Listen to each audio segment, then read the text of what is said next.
Kalau Islam Arab ini kata Mbah Mun, kalau Islam Arab itu contohnya kayak pohon kurma, jadi kuat. Dan wajah tasbihnya itu di daunnya tidak jatuh. Tapi kalau Islam Indonesia kata Mbah Mun itu kayak padi, jadi ya agak doyong-doyong sedikit gitu. Jadi untuk menghadapi angin besar itu pilihannya dua, Anda kekar kayak kurma atau fleksibel kayak padi. Jadi ya doyong-doyong sithik gitu ya. Ada koruptor sowan, salam templeknya ya diterima gitu. Ada calon bupati cantik ya didukung. Pokoknya agak-agak doyong gitu. Tapi baru kayak doyong itu nggak bisa roboh karena fleksibel. Jadi kazar in akhraja syatahu. Jadi ada dua tamsil. Karena memang menghadapi orang fasik, orang dolim ini kita sebagai ulama itu ya kebingungan. Ini mungkin Ki Afif bisa bahsul masail ini. Karena pertanyaannya gini, saya berkali-kali digojlok sama bapak saya. Berteman orang fasik hukumnya gimana? Pasti dijawab haram. Tapi kalau pertanyaannya dibalik, membina orang fasik hukumnya gimana? Baik. Dan bisa membina kalau berteman.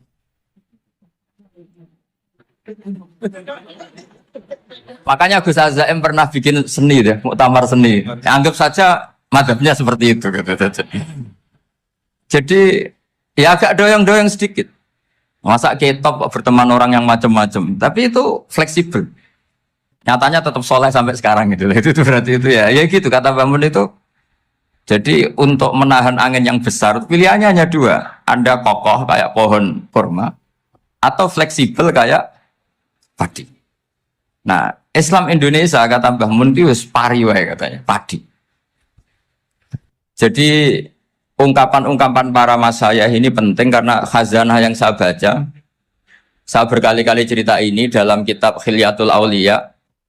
Itu Abu Nu'aim Al-Asfihani cerita tentang riwayat Sufyan bin Uyainah. Ini gurunya Imam Syafi'i. Itu setiap kali Nabi Isa dan Yahya, ini dua nabi yang sekurun, sama-sama masih muda. Nabi Yahya itu senengannya dolan ke orang-orang soleh, menyambangi orang-orang soleh. Tentu itu bagus. Tapi kalau Nabi Isa ini suka menyambangi orang-orang yang fasik, orang-orang yang nggak jelas. Ketika dua beliau ini ketemu, tentu yang perlu jawaban Nabi Isa karena kontroversi, berteman sama orang-orang yang nggak jelas. Kata beliau, innama ana tabibun udawil mardo. Seorang kiai, seorang nabi, orang yang baik itu ibarat dokter. Di mana-mana dokter tuh ngobati orang yang apa? Sakit. Kalau Anda dokter dan peneliti satu penyakit, pasti cari daerah yang banyak pandeminya. Masa neliti pandemi di orang-orang yang apa? Sehat. Jadi ini juga perlu dibahsul masail karena tadi dibolak-balik itu. Bina orang berteman orang fasik hukumnya haram karena wa ingka dasarin fajanibhu suratan. Tapi kalau bina orang fasik hukumnya baik. Bisa bina kalau berteman. Jadi fikih itu ya karena dibolak-balik. Makanya sholat juga gitu. Sholat yang tumak nina yang lama itu ya bagus. Masa jagongan mbek pangeran nggak asik. Jagongan sama teman aja asik, masa jagongan sama pangeran tidak apa? Asik. Saya kalau Ibnu Abbas sholat tuh cepat. Ketika ditanya, kenapa kalau Anda sholat cepat? Setan baru tata-tata mau goda, sudah selesai. Kata. Karena setan itu ya jaga jaim tuh, jaga image. Jadi kalau mau goda orang itu ya surinan dulu, macak-macak dulu. Ternyata mau ke situ sholatnya sudah selesai. Lah kebetulan mazhab saya itu yang kedua itu gitu. Jadi kalau Gus Azaim itu sholat lama sekali, itu ada madhab tandingan, yaitu madhab saya. Itu karena ini sepuh saya, meskipun top beliau tapi sepuh saya. Saya sudah 50, beliau baru 40. Ini berarti baru memulai kiai. Kalau pakai umur nubuah ini baru tapi memulai. Jadi madhab itu penting. Jadi pembanding itu harus diutarakan. Sehingga dalam fikih manapun itu sebuah madhab itu harus diuji itu lewat pembanding. Dulu itu setiap debat fikih antar ulama itu mesti nggak ada yang menang. Misalnya saya kiai kelihatan miskin itu ya baik supaya santri-santri yang miskin itu punya teman gitu. Karena rata-rata santri itu miskin. Nah, dikancani kiai kan seneng gitu. Tapi problemnya kiai yang miskin itu ya nggak bisa nolong santri karena dia sendiri apa? Miskin gitu. Makanya dulu Imam Syafi'i itu pengagum orang miskin. Setelah ngaji Imam Malik tanya, ya Imam Malik, orang yang sealim jenengan itu siapa? Jawabnya Imam Malik lucu. Dulu Abu Hanifah, sekarang orangnya sudah meninggal ya. Ilmunya dititipkan atau diwaris oleh Muhammad bin Hasan Asy-Syaibani. Akhirnya Imam Syafi'i dibiayai Imam Malik ke Irak. Imam Syafi'i miskin, bisanya ke sana dibiayai Imam Malik. Itu seperti Abu Ya Said Muhammad masyhur, ini murid beliau. Kalau ada santri boyong kan mesti apa? Disangoni. Disangoni. Ketika datang ke Irak, Muhammad bin Hasan Asy-Syaibani itu nata uang, nata emas itu di ruang tamu. Jadi ngitung uang itu di ruang tamu. Miliatan. Ini kaget, ini kiai kok kedonyan kata Imam Syafi'i itu. Tapi apa kata Muhammad bin Hasan Asy-Syaibani? Anda kagum ini, Anda kaget ini. Kalau kamu menyoal orang soleh kaya, ini tak kasihkan orang-orang fasik. Biar dipakai judi, dipakai selingkuh, dipakai maksiat. Jangan-jangan. Harta ini harus tetap di orang soleh. Kalau ke orang fasik, bahaya. Berarti kiai boleh kaya. Boleh. Semenjak itu ada gerakan kiai kudu sugih. Ya ada yang kesampaian, ada yang enggak gitu saja. Tapi karena kalau pakai logika fikih, harta itu fitnah. Oke, seakan-akan harta itu masalah. Tapi kalau ini dikuasai orang dolim, maka masalah besar. Jika orang-orang soleh ini harus juga menguasai harta. Nah, terus lama-lama dikiaskan kekuasaan. Kalau yang kuasain orang fasik, orang tidak sholat, ribet. Akhirnya kiai terus dukung, ya akhirnya ikut politik tadi. Nak menawa bupatinya kena diatur gitu. Diatur kon sholat, orang yang sesi proposal, maksudnya diatur keng sholat maksud. Ini cerita-cerita apa logika fikih. Makanya saya sering ngaji kitab-kitab itu, diantara yang saya suka adalah ada dialog besar yang terjadi di antara orang-orang pilihan, termasuk bahkan di antara para nabi dan Tuhan. Jadi unik. Allah sendiri kadang mengajari kecerdasan para nabi itu ya lewat dialog. Masyhur itu, Nabi Ibrahim itu punya ruang khusus untuk sholat dan tidak boleh siapapun masuk situ. Tahu-tahu ada yang sudah di situ. Beliau membuka, kaget. Siapa memberi izin ke kamu yang punya rumah ini? Saya yang punya rumah dan saya tidak memberi izin kamu. Yang memberi izin saya itu yang punya saya, kamu dan rumah ini. Yaitu Allah Ta'ala katanya. Wah berarti kamu malaikat dong? Iya saya malaikat Israel. Disuruh nyabut nyawa kamu. Ya agak sopan karena agak pernah mondok di Salafiyah gitu. Itu akhirnya Nabi Ibrahim bilang, wah itu keliru, Anda pasti keliru. Hal ra'aita habiban yumitu habibah, hal ra'aita khalilan yumitu khalilah. Saya ini Khalilur Rahman, saya ini kekasih Allah. Masa ada kekasih bunuh yang dikasih? Itu Israel akhirnya ngaji, masuk akal juga. Ternyata perintah ini mungkin hoax ya. Pokoknya dia terus mikir akhirnya. Iya ya, masa ini kekasih Allah kemudian oleh Allah dibunuh, dimatikan. Terbanglah Israel, matur lagi ya Allah, kata Ibrahim, hal ra'aita khalilan yumitu khalilah. Masa kekasih bunuh yang dia apa? Kasih. Kayaknya masuk akal Gusti. Mulai ngaji lah kira-kira gitu malaikat. Akhirnya oleh Allah dijawab, ya sudah begini, kamu datang ke Ibrahim bilang, hal ra'aita habiban yakrahu ayyalqa habibah. Masa kekasih tidak siap ketemu yang dikasih.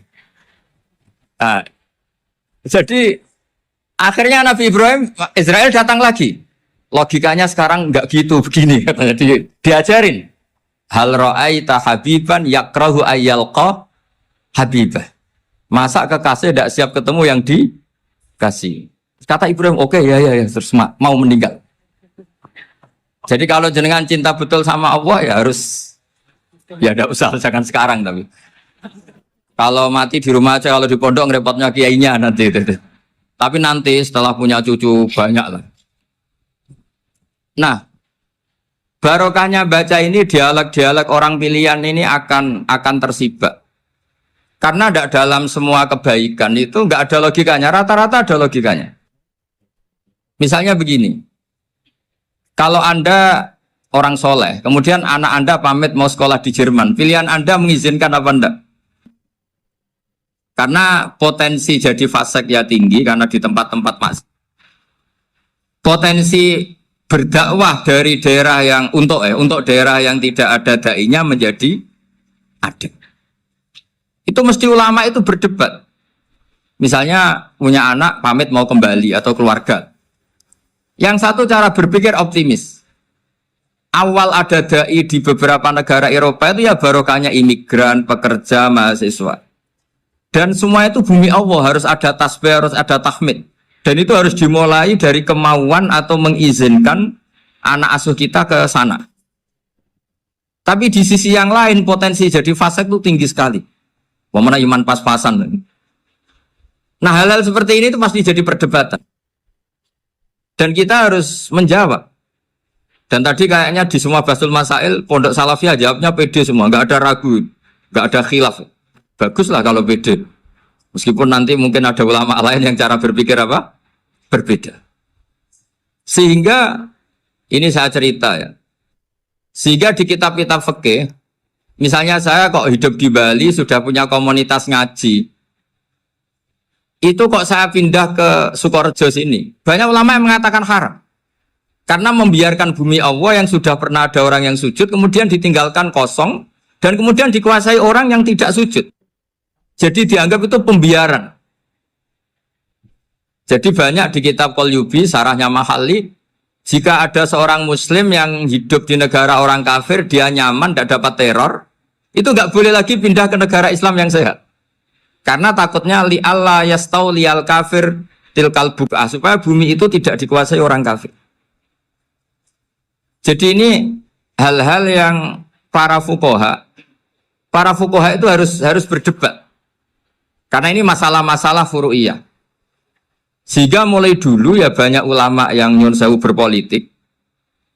Mulai Wali Songo sampai sekarang alhamdulillah yang minat banyak. Mungkin bedanya ikhlas sama tidaknya.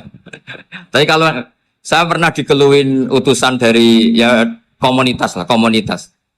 Islam Indonesia itu dulu itu ceritanya banyak yang dari Kamboja.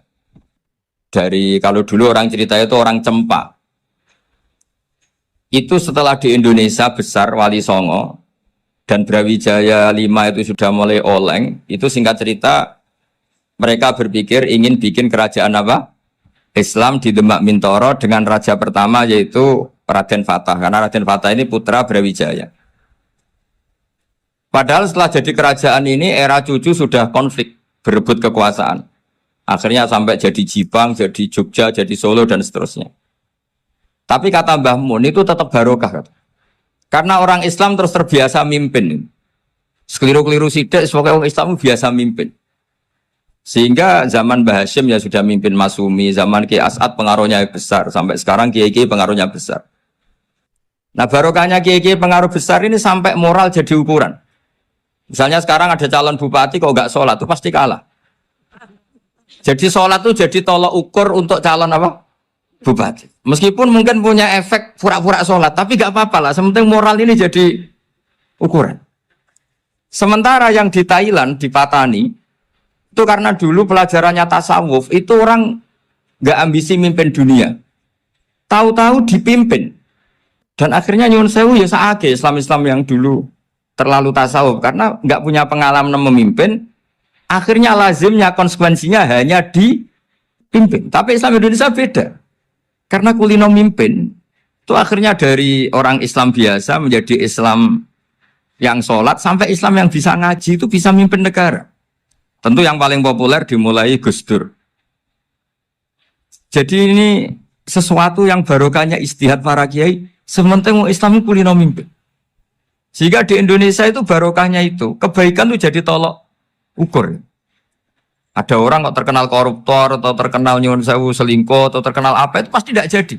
Karena moral itu menjadi tolok ukur. Dan itu adalah politik para kiai. Jadi ini saya cerita, dan itu negara juga akhirnya untung karena seleksi agama sama negara itu sama-sama kiai ya bilang negara harus dipimpin orang soleh, negara juga bilang seperti itu. Nah, ketokohan-ketokohan para beliau-beliau ini yang mau lah bekerja sama dengan umarok. Kita tahu dulu Pak Harto ya rawuh ke sini ketika Muktamar 84, rawuh ke Ki As'ad, ketika mau kembali ke Khittah juga dirembuk oleh ulama dan umarok. Dan akhirnya ini menjadi negara yang alhamdulillah semoga selalu menuju baldatun thayyibatu wa rabbun ghafur. Nah, kemudian di sini saya tabarruk dengan Said Muhammad, gurunya Kiai Haji Azaim. Saya mau cerita tentang amaliyah tadi. Saya sebetulnya nggak niat bacakan bab itu, gara-gara ada khataman jumlahnya banyak saya jadi pusing. Ini panitianya tanya, khatam betul apa enggak? Iya, Gus, khatam betul. Tapi kayaknya saya tidak yakin itu. Karena saya ini kan dari pondok tahfidz itu. Biasanya anak khataman itu ya rada bodoni itu. Wes dibaca buanter sing nyemak ya mau ndelok pojok etok. Mergo kebanteran. Nah, akhirnya lafat-lafat yang di tengah itu enggak di apa? Baca. Tapi ya semoga dimaafkan Allah lah. Yang jelas itu enggak. Tapi saya mau cerita ya. Jadi cara berpikir Said Muhammad ini nanti juga saya teruskan di Ma'had Ali. Ini saya baca ya. Di antara yang diyakini madhab Malikiyah, ini saya baca saja teksnya. Jadi ada riwayat namanya, kalau Said Muhammad bahasakan itu Ataqoh Somadiyah. Kalau di Indonesia kadang orang bilang Al-Ataqoh Al-Kubro, yaitu dengan membaca surat Ikhlas. Di sini jumlahnya hanya 100 kali, kila 1000 kali. Tadi berapa teman? 700 juta ini sudah susuk banyak ini. Di sini hanya 40, riwayat lagi 100, 1000. Terus sampai tadi berapa? 800 juta. Wah, ini sudah susuk ini. Itu anak cucu sampean pasti masuk surga itu kalau gitu. Ini saya baca, ini kitabnya Said Muhammad ini. Suratul Ikhlasi wal Itqu minan nar. Akhrajat Tabrani fil Kabir an Fairuz ad-Dailami wa Ibnu Ukhtin Najasi. Waqad khadaman Nabiyya sallallahu alaihi wasallam. Orang ini jadi khadimnya Nabi. Qala Rasulullah sallallahu alaihi wasallam, "Man qara'a qul huwallahu ahad mi'ata marratin fi shalat ghairiha katabawahu lahu bara'atan minan nar." Ini hanya berapa ini? Mi'ata marrah. Berarti kalau satu orang itu cukup 100. Tadi sudah untuk 7 turunan tadi, untuk orang berapa? Ya, untuk 7 turunan cukup ya?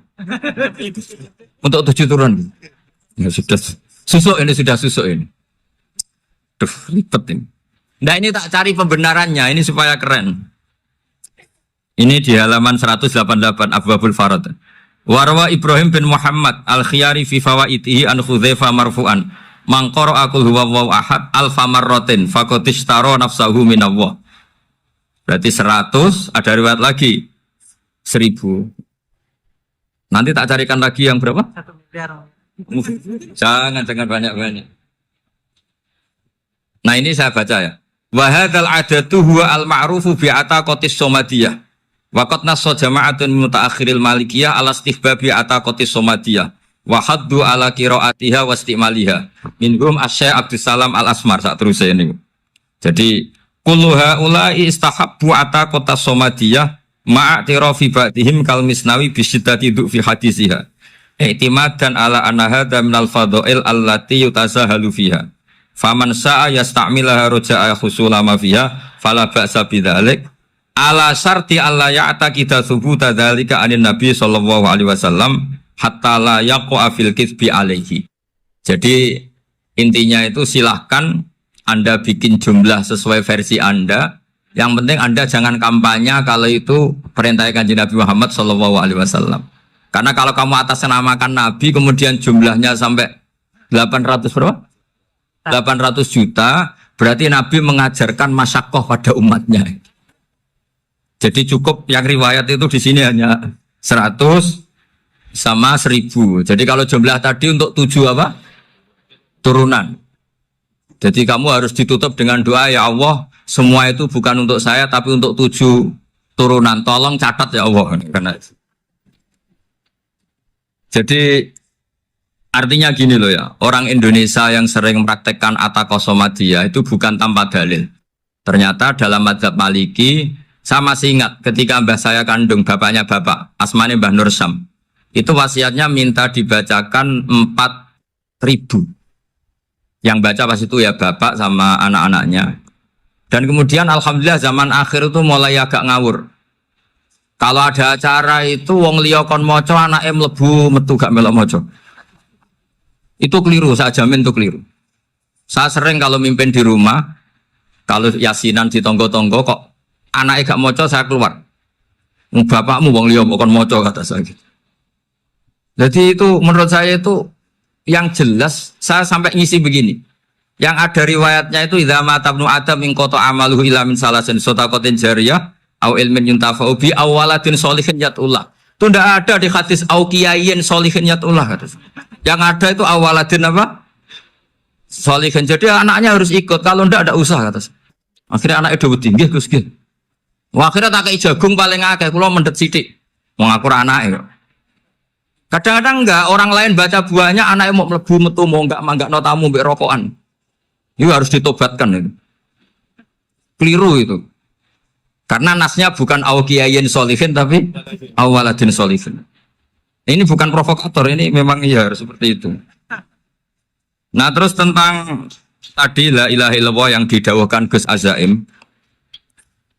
La ilaha illallah itu penting sekali, cuma saya mohon itu dielmoni lah. Jadi dulu kalimat ini menjadi spesial karena dielmoni, karena dimulai dari fa'lam annahu la ilaha illallah.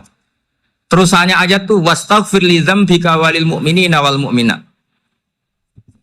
Saya ulang lagi ya. Terusannya ayat tuh wastaghfir li dzambika walil mu'minina wal mu'minat. Makanya menurut mazhab Sadili, kamu diburu baca la ilaha illallah dulu, jangan istighfar dulu. Saya ulang lagi ya. Dalam mazhab Sadiliyah itu la ilaha illallah dulu, nggak boleh istighfar dulu. Alasannya masuk akal. Orang yang kafir 70 tahun, itu sekali baca la ilaha illallah itu langsung yughfar lahu ma qad salaf. Sehingga la ilaha illallah sendiri sudah punya kekuatan supaya dosa kita diampuni. Qul lil ladzina kafaru iyantahu yughfar lahu ma qad salaf. Cara menghentikan kekafiran gimana? Dia melafadzkan la ilaha illallah. Ini kalimat yang begitu saktinya sampai orang yang kafir puluhan tahun itu dosanya semuanya terhapus hanya karena melafadzkan la ilaha illallah.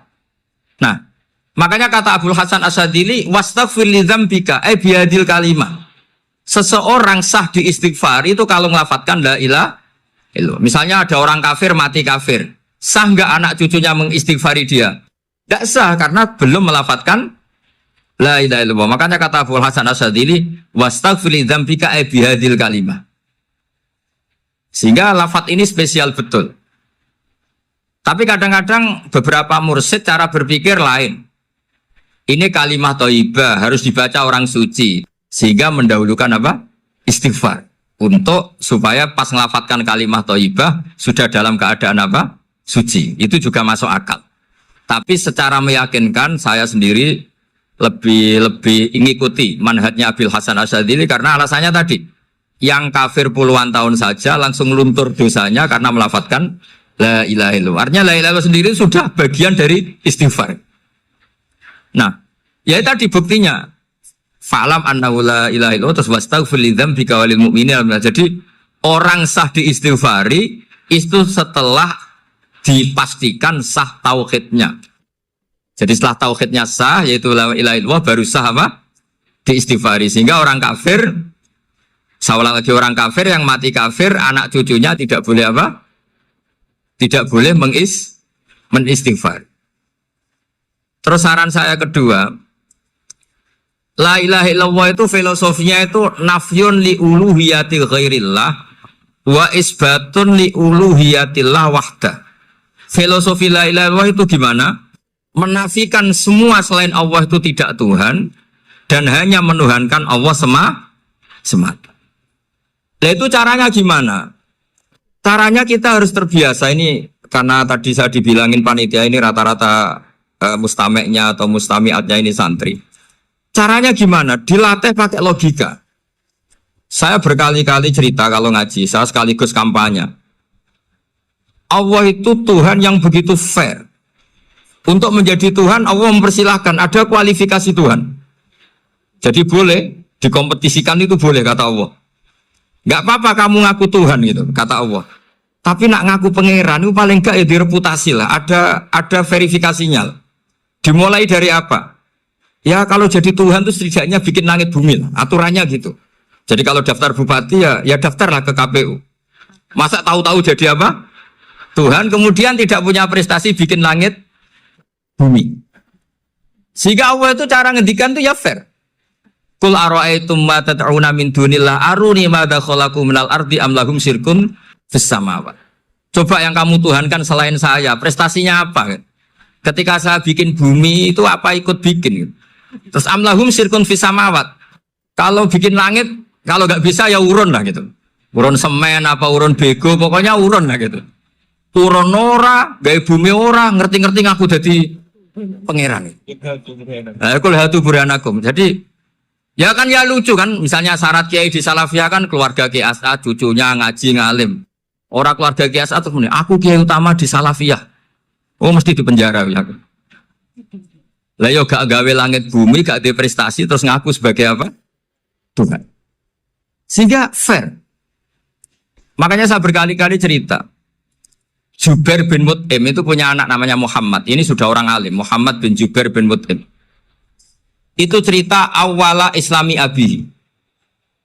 Mut'im itu orang pinter sekali. Saking pinternya dia jadi delegasinya orang Quraisy datang ke Rasulullah sebagai negosiator untuk membebaskan Asra Badrin, tawanan perang apa? Badar. Yang namanya disuruh itu pasti orang pinter. Tapi apa yang terjadi ketika nginep di masjid? Karena zaman itu gak ada hotel, nanti jadi geger. Orang musyrik nginep di masjid hukumnya gimana? Bahsul masail tok. Zaman itu mau tidak mau. Kalau sekarang kan ada hotel, kiai juga punya wisma. Apa yang terjadi? Orang ini cerdas sekali.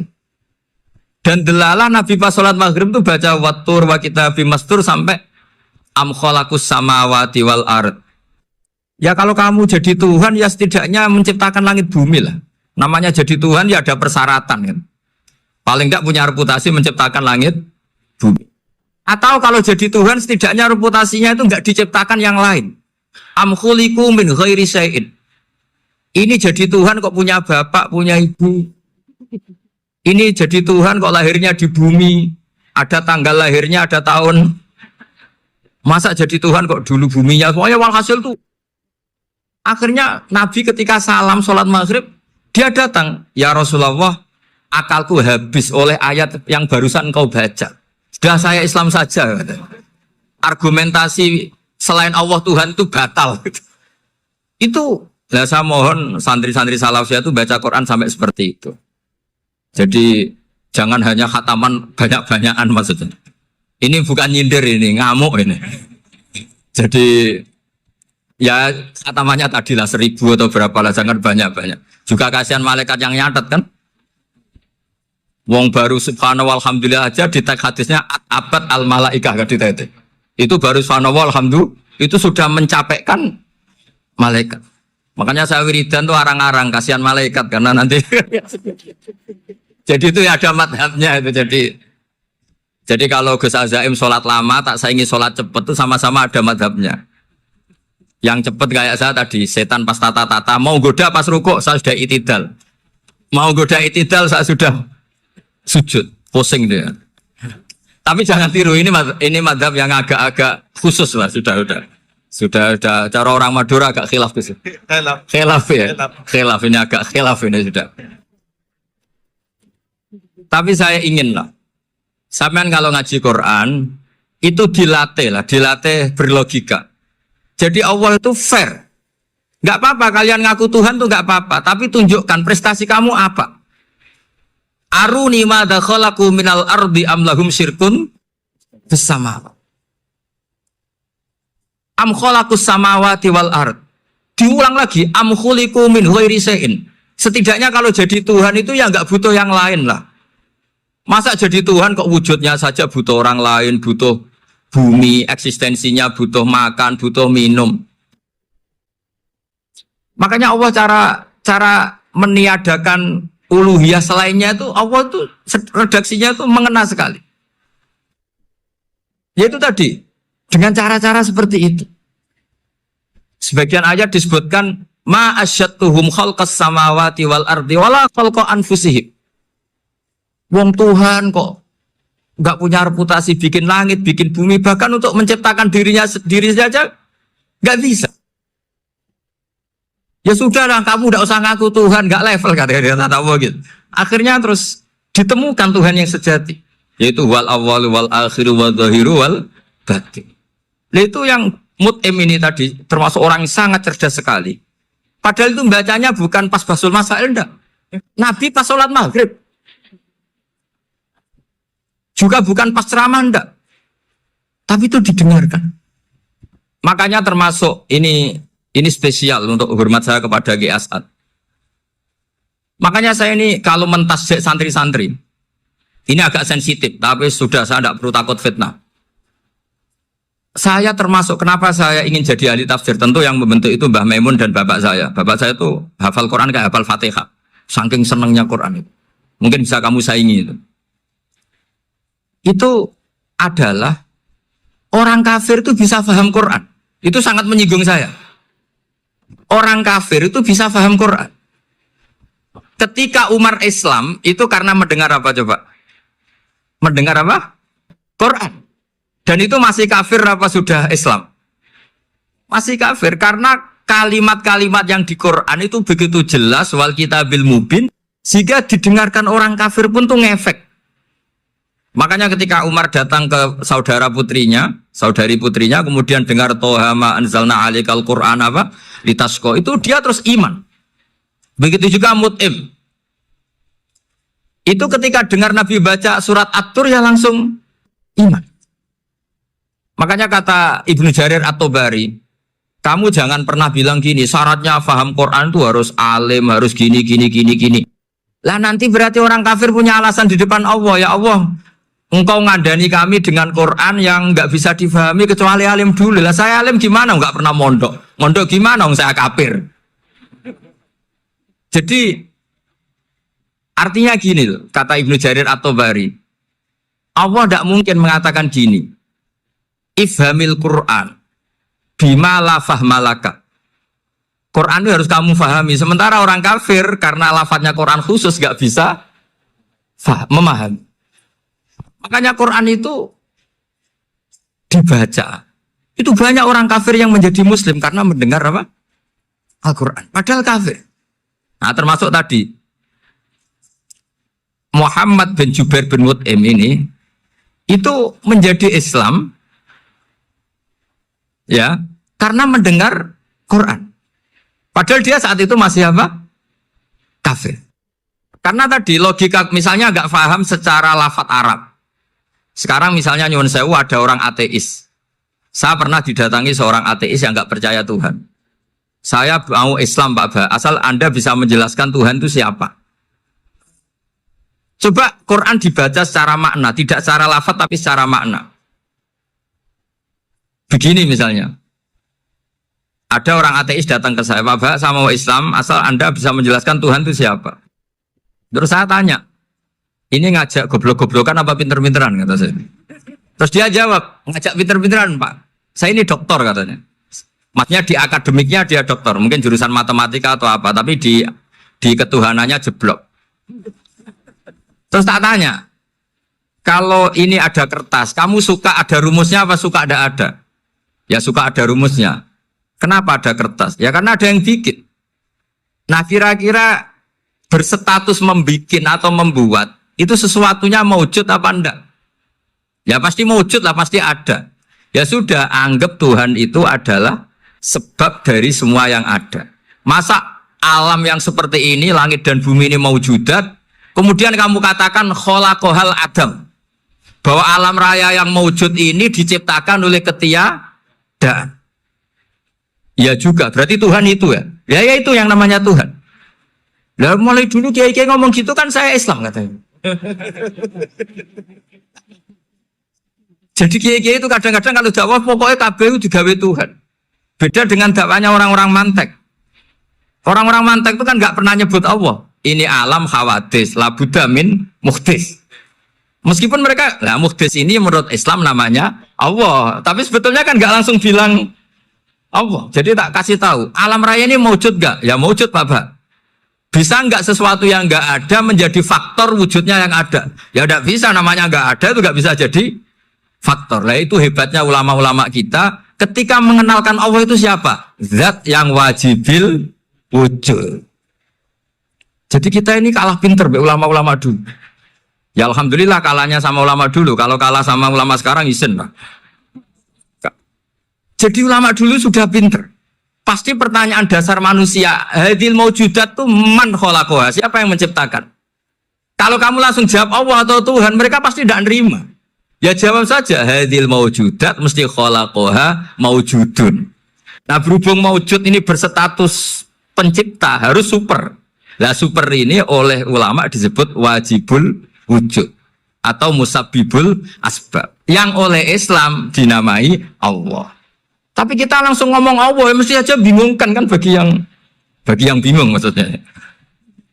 Ya saya mohonlah kalimat-kalimat la ilaha illallah itu diamatilah, diresapi sampai seperti penjelasan saya ini, sehingga punya kualitas ilmu. Karena syaratnya memang fa'lam, harus punya kualitas apa? Ilmu. Ilmu itu apa? Ma'rifatus syai' ala ma huwa alaih.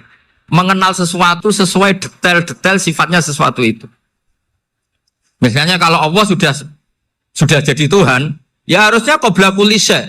Masa Tuhan sama yang dituhani wujudnya dulu yang dituhani, ditemukanlah sifat awal atau qadim. Makanya benar Gus Azaim tadi kalau sudah bertauhid harus hafal akidah berapa khamsin. Dimulai apa? Wujud. Kenapa harus dikatakan wujud? Karena alam raya ini kadung maujudan. Hadhil alam maujudun. Masa maujudun khalaqahul adam, masa maujudat khalaqahul adam. Nah itu yang disebut am khuliqu min ghairi syai'in am humul khaliqun. Jadi saya mohon semohon-mohonnya cobalah tradisi-tradisi lihat baru ayat ini dihidupkan lagi sehingga kita baca Quran itu sekaligus menjadi orang yang sangat argumentatif. Karena Quran adalah qul falillahil hujjatul baligh. Dilatih. Jangan bosan dilatih. Makanya kalau saya baca ayat-ayat seperti itu, cek fair Allah. Fair betul. Gak apa-apa saya punya pesaing kata Allah. Tapi yang imbang dong. Pas aku gawe langit ya bantulah. Atau ada langit tandingan lah kira-kira gitu. Kalau saya bikin bumi ya ada bumi. Nah misalnya sekarang orang Cina bikin matahari. Materinya dari mana coba? Dari yang sudah ada sekarang kan? Tetap saja agak ikut bikin kan? Tapi kalau Allah bikin langit bumi minal adam minal wujud. Kalau mereka paling rekayasa yang sudah wujud adik. Nah, harus sampai seperti itu. Sampai kata Gus Azim kul hatu apa? Burhanakum dan. Jadi ini cara-cara kita untuk menguatkan iman. Aruni madza khalaqu minal ardi am lahum syirkun fis samawati. Terus kata Allah, itu nih bi kitab min qabli hadza au atharatin min ilmin. Kalau kamu enggak setuju teori ini kata Allah, cari kitab suci versi Anda. Aturan jadi Tuhan itu apa coba? Ya tetap saja semua kitab suci akan mengatakan di mana-mana Tuhan itu pencipta langit dan bumi. Jangan yang lahir di bumi jadi Tuhan. Jangan Lata Uzza jadi Tuhan. Jangan karena sakti jadi Tuhan. Nah ini di sini pentingnya ilmu balaghah, ilmu mantek yang alhamdulillah di pondok-pondok kita masih diajari. Makanya kata mantek sebetulnya ilmu akal hanya menemukan hadil maujudat khalaqaha maujudun. Nah yang wujud ini siapa? Ya wajibul wujud. Nah kemudian Islam menamai ini Allah Subhanahu wa ta'ala. Makanya ulama dulu itu kalau ngetikan Allah itu siapa? Zat sing wajibul wujud. Itu filosofinya luar biasa. Karena dengan seperti ini bisa menafikan teori ateisme. Bahwa alam raya ini diciptakan oleh ketiadaan. Makanya saya bilang tadi, ngajak goblok-goblokan apa pinter-pinteran gitu. Lah nek ngajak goblok-goblokan yang ngene, hadhil maujudat khalaqahal adam. Terus kita goblok bareng. Loh iya kan barang maujud diciptakan yang tidak maujud. Wong ora wujud kok mempengaruhi sing wujud. Ya monggo nak goblok bareng kata. Akhirnya, "Kok lho Gus, saya ini dokter masa kamu ajak goblok?" Ya sudah pinter saja kata saya. Alhamdulillah karena debat kecil ini dia menjadi nyaman lagi dengan apa? Islam. Memang saya tentu nggak bisa disalahkan doktoralnya karena di ilmu yang selain apa? Teologi gitu. Tapi kan polanya dia pasti pinter. Makanya ini sekaligus mengingatkan anak-anak lah. Kecakapan menjelaskan itu harus dilatih karena di antara kelebihannya Quran itu wal kitabil apa? Mubin, yaitu kitab yang punya kemampuan menjelaskan. Ini yang terakhir saya beri contoh. Terakhir ini penjelasan Quran. Dulu orang kafir itu cara berpikir itu begini, Muhammad, urusan kita ini banyak, problem kita banyak. Masa iya urusan yang banyak ini cukup dengan satu Tuhan? Kalau problem banyak ya Tuhannya harus banyak. Ada Tuhan pohon, Tuhan hujan. Ya kayak Cina itu ada Dewi Kuan Im keberuntungan, ada yang sial, yang pokoknya diurus yang banyak lah. Maka mereka bilang aja'alal alihata ilaha wahida inna hadza la syai'un ujab. Ini aneh, urusan banyak kok Tuhannya satu, ini aneh lah. Tapi Nabi secara sabar, dan yang diomongnya orang kafir. Tidak anak Mahatali, orang kafir.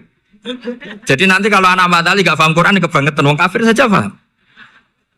Akhirnya Nabi secara santai, secara rileks memberi penjelasan gini. Kalau Anda menjadi buruh, kalau orang Arab dulu bilang abdan, kamu suka nggak punya majikan banyak, perintahnya beda-beda, semuanya memaksa kamu untuk nurut. Sama punya majikan satu yang baik. Ya nggak suka lah Muhammad kalau majikan saya banyak, semuanya berhak merintah saya, nggak enak. Majikannya satu saya, satu saja. Terus kata Nabi, Tuhanmu itu majikan kamu. Kalau Tuhannya banyak, kamu bingung. Berarti perintahnya banyak. Akhirnya mereka paham. Dan itu segampang itu Allah memberi penjelasan. Dorobawo masalah rojulan. Fihi syuraka umutasyakisuna wa rojulan salamal lirojul. Hal yastawiyahani masalah. Alhamdulillah. Langsung diberi analogi. Kalau kamu jadi buruh, punya majikan banyak, yang perintahnya beda-beda. Kemudian jadi buruh yang majikannya satu, kamu milih mana? Ya milih satu Muhammad. Ya sudah. Kalau Tuhannya banyak, perintahnya banyak, kamu juga bingung. Langsung menjadi faham. Nah, ketika ada orang tidak ikhlas, Nabi cara memberi penjelasan juga gampang. Misalnya saya dikasih uang Gus Azaim 1 juta. Kemudian matur nuwun saya sama Pak Afif. Aneh enggak? Saya ini orang aneh enggak? Orang aneh enggak? Itu Nabi kalau mencontohkan orang tidak ikhlas gitu. Kata Rasulullah, orang tidak ikhlas itu sebagaimana orang beli budak. Min kholisi malih. Budak itu dibeli dari uangnya sendiri. Kemudian fa'amila hadal abdu, budak ini kemudian bekerja dan a'tohullatahu. Hasilnya dikasihkan sama orang lain. Terus Nabi memberi percontohan. Ayasurrukum ayyakuna abdukum kadzalik. Apa kamu suka kalau budak kamu seperti itu? Dulu orang-orang dulu kan beli budak untuk disuruh bekerja, terus disuruh setor apa hasilnya. Jadi budaknya kamu yang beli, yang biayai. Kalau sekarang mungkin gak ada budak, gini lah. Saya nyuruh Zaid, tak kasih mobil, tak kasih bensin, tak kasih uang jalan supaya narik angkot. Hasilnya disuruh ngasihkan saya. Ternyata dikasihkan orang lain dan matur nuwun sama orang. Kamu suka punya budak seperti itu? Ya tidak suka ya Rasulullah. Ya ibaratnya seperti itu. Bumi yang bikin Allah, nyawa kamu yang bikin Allah, semua fasilitas dari Allah. Kemudian kamu menyembah selain Allah. Segampang itu. Dan Nabi telaten sampai dulu yang mayoritas orang kafir menjadi mayoritas Muslim. Dan semuanya tanpa paksaan. La ikroha fiddin. Karena qad tabayyana rusdu minal ghayy. Nah, cara tabayana gimana? Yaitu punya kemampuan menjelaskan. Wal kitabil apa? Mubin. Ini makanya saya mohon lah. Ini saya mohon semohon-mohonnya anak-anak ini kan kader-kadernya Mbak Samsul Arifin, Mbak As'ad, Gus Fawaid, sekarang Gus Azaim, semuanya harus punya kemampuan wal kitabil apa? Mubin. Sehingga di antara sifatnya Nabi itu fatonah, punya kecerdasan. Nabi itu gak pernah debat kalah. Itu meskipun sudah terdesak gak pernah kalah. Pernah Nabi itu ngendikan la'ad wa walati orata. Tidak ada penyakit menular. Ada orang yang mungkin kurang suka iseng. Ada onta yang sudah gudiken dijejerno sama yang waras. Ternyata yang waras jadi gudiken. Akhirnya Nabi diundang lah kira-kira gitu. Ya Rasulullah, kata engkau gak ada penyakit menular. Tapi ini onta yang gak gudiken tak jejerkan yang gudiken ikut gudiken. Berarti kan menular. Nabi santai jawab. Faman jarrobal awal. Lalu yang pertama gudiken ketularan siapa katanya.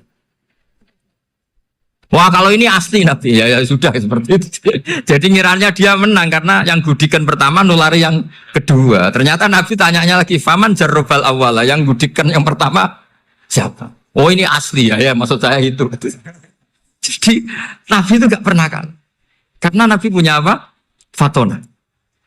Jadi saya mohon, ya tadi makanya ini efeknya tuh khatamannya gak boleh banyak-banyak ya. Maksud saya kalau musim khataman ya gak apa-apa, khataman banyak-banyak. Tapi kalau gak musim khataman ya musim-musim tadabbur gitu. Tapi kalau ini musim khataman ya monggo lah. Cuma saya kok kasihan malaikatnya ada diri kok. Ya, matur nuwun minta maaf. Assalamualaikum warahmatullahi wabarakatuh.